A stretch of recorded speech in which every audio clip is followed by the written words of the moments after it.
Bonjour à vous. Bonjour Liliane Le Tendeur. Bonjour. Merci de me d'être avec recevoir. nous dans Télématin. C'est vrai qu'en cette période de Noël, c'est vraiment l'occasion d'essayer de penser aux autres, notamment à ceux qui sont seuls en raison de la maladie, du grand âge. C'est vraiment tout l'objet de votre association. Vous n'aviez que 17 ans pendant le confinement quand vous avez créé cette association. Tout à fait. Elle est venue comment cette idée? Alors en fait, à l'époque, voilà, comme vous l'avez dit, j'ai 17 ans. Je suis secouriste à la Croix-Rouge et en fait, pendant le confinement, se lance une petite opération de soutien aux personnes âgées isolées. Donc j'en fais partie. Et tous les jours, j'appelle une personne âgée qui s'appelle Jacqueline et en fait, on devient amis. Et c'est vrai que j'ai trouvé ça assez original parce qu'elle avait 93 ans à l'époque.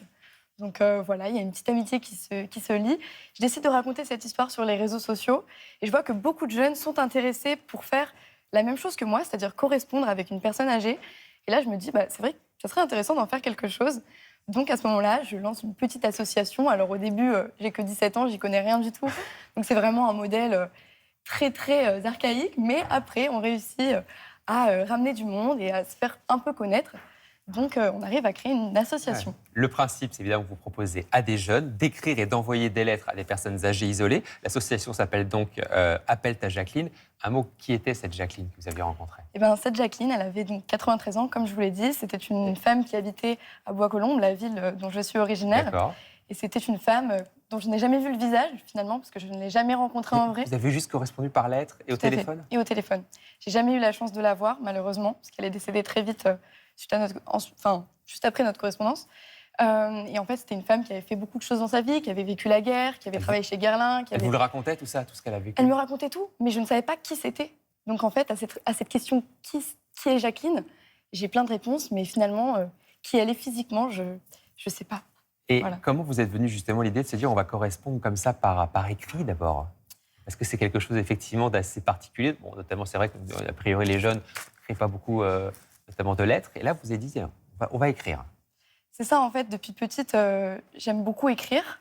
C'est vrai que c'est quelque chose que m'ont transmis mes grands-parents. Et en fait, en l'appelant, je me rendais compte qu'une personne âgée n'est pas forcément en capacité de retenir ce qu'on dit.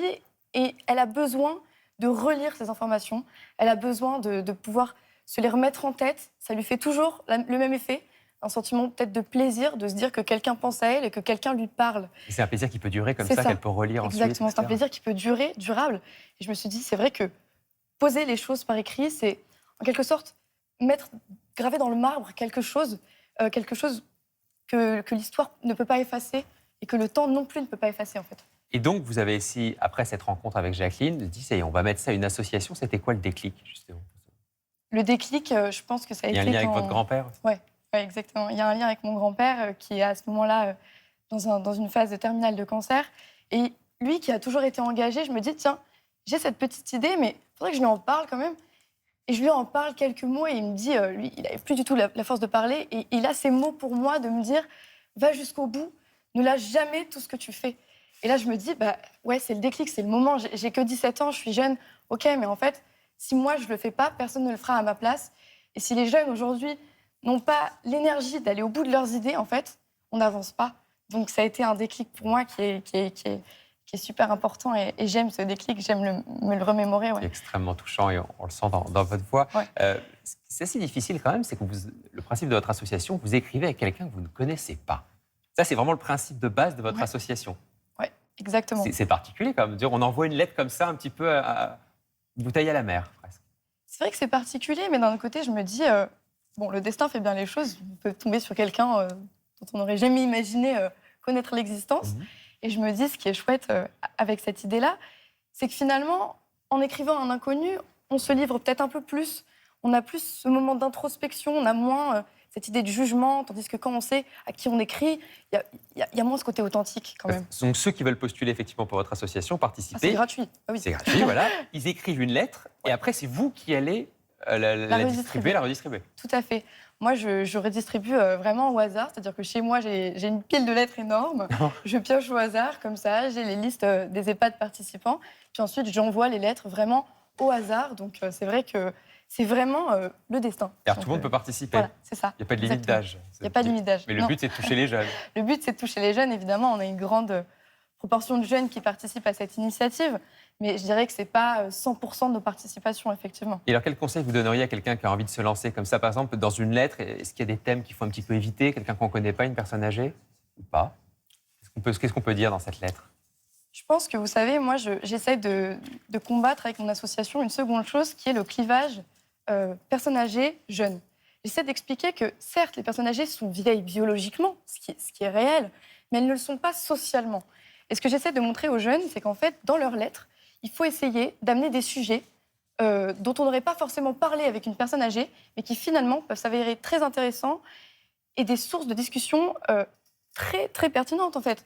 Et donc, c'est ça que j'essaye aussi de dire aux jeunes, c'est n'hésitez pas, allez-y, écrivez ce que vous voulez écrire, mais gardez en tête que vous écrivez à quelqu'un qui a certes un âge important, Mais qui est comme vous. et qui est comme vous. Mais ce qui Tout à est fait. aussi, et là on voit le succès et l'intérêt de votre association, c'est que vous manquez de beaucoup de lettres en cette période de fin d'année. Il y a C'est ça. plus d'EHPAD et de maisons de retraite qui seraient prêtes à accueillir vos lettres. Alors, oui et non, parce que d'un autre côté, des jeunes qui sont prêts à écrire, j'en ai plein. Ça Ouais. se trouve assez facilement. Bon, on manque un petit peu de communication, ça c'est vrai. Mais c'est vrai que c'est pas la chose qui est la plus difficile. Moi, je dirais quand même que c'est les EHPAD. Parce qu'en fait, les EHPAD, c'est très compliqué à contacter. Ils ont tous leur activité, leur planning, etc. Donc, caler quelque chose avec une association qui n'est pas très, très reconnue pour le moment, j'espère qu'elle le sera un peu plus, c'est vrai que c'est pas évident. Donc, c'est vrai que c'est plus les EHPAD, en fait, qu'on a du mal à... Allez, donc mobilisez-vous les EHPAD. Appelle ta Jacqueline. Donc c'est l'association. D'ailleurs, comment on fait pour vous contacter si on a envie d'écrire une lettre, si on est un EHPAD, si on dirige un établissement pour personnes âgées, qu'on a envie de participer à cette opération? Eh bien, écoutez, on a un très beau site internet. Ouais. Un compte Instagram. Voilà, un compte Instagram aussi. Appelle ta Jacqueline. C'est Voilà. ça. Voilà, Vous voyez vous le nom, pouvez nous effectivement. contacter. Et voilà, il y a cette très belle phrase de Rosa Ortega et Gasset que j'aime beaucoup. Nous n'avons que notre histoire, elle n'est pas à nous. Et j'adore cette phrase parce que je trouve qu'elle résume très bien l'idée du projet. Voilà, je suis aussi une grande lectrice d'Annie Ernaux. Ouais. Et j'aime beaucoup cette idée de sauver quelque chose du temps dans lequel on ne sera jamais plus. Merci Voilà. beaucoup, Lil-Wen, d'être venue nous raconter ce matin Merci cette belle à vous. initiative, cette belle association que vous voulez mettre en avant. Appelle ta Jacqueline. Bonne Merci à vous de journée m'avoir reçue. et Au belle revoir. fête de fin d'année à vous.